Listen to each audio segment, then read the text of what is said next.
Les disciples étaient dans la détresse en ramant, car le vent leur était contraire.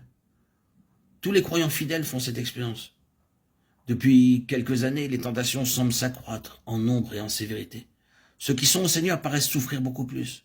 Le corps est souvent faible et fréquemment ruiné par la maladie. Les familles sont confrontées à des problèmes et à des conflits sans fin. L'emploi et les moyens de subsistance deviennent plus difficiles. L'oppression et même les attaques visant la société et les peuples s'accroissent dans une large mesure. Satan et ses mauvais esprits fomentent beaucoup de troubles pour user les saints.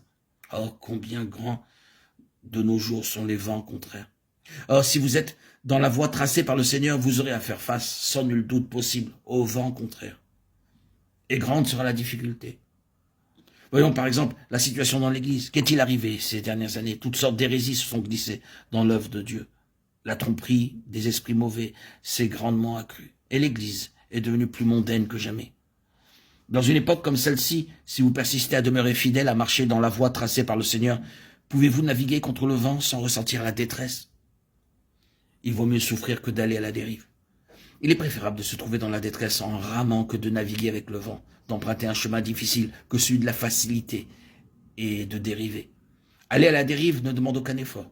Cessez de ramer, le vent vous fera rebrousser chemin. Juste un petit compromis, un peu de laisser aller, le vent vous fera revenir en arrière. Aimer le monde ne nécessite aucun effort.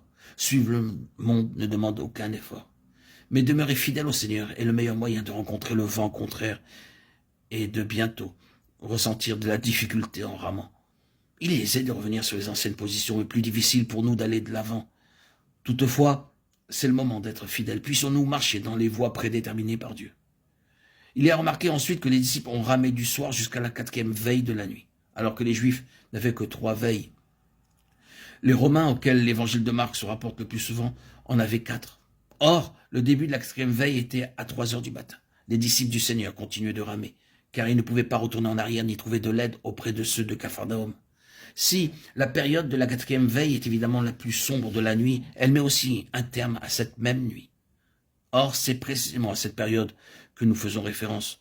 Je comprends très bien que nous ayons tous des tentations et des épreuves. De nos jours, les tentations sont si féroces qu'il est hors de question de condamner qui que ce soit.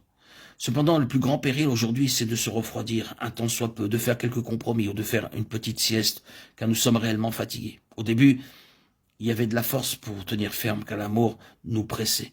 Mais cette période intermédiaire dure depuis si longtemps et la lutte est devenue si difficile qu'il est facile de se refroidir. Combien de croyants que j'ai connus qui autrefois étaient remplis de l'esprit et si braves dans la bataille se sont refroidis et sont revenus en arrière parce que le vent s'opposait tellement à eux. Un jour, un frère faisait remarquer qu'il voyait, après une quinzaine d'années de service, de moins en moins de personnes zélées dans l'œuvre du Seigneur. Il est bien plus difficile de vaincre le refroidissement de l'ardeur, le manque d'entière fidélité que n'importe quelle tentation. Vaincre le péché est une chose possible. Ne pas se refroidir après s'être lassé en naviguant sans cesse contre le vent est presque impossible. Au commencement, le Seigneur nous a contraints et nous a ordonné de marcher dans cette voie. Si le Seigneur nous a commandé de traverser la mer pour atteindre l'autre rive, pouvons-nous cesser d'avancer? Prenons garde, même si nous nous arrêtons tout simplement. Le courant et le vent nous emporteront loin du Seigneur. Souffrons au lieu de dériver.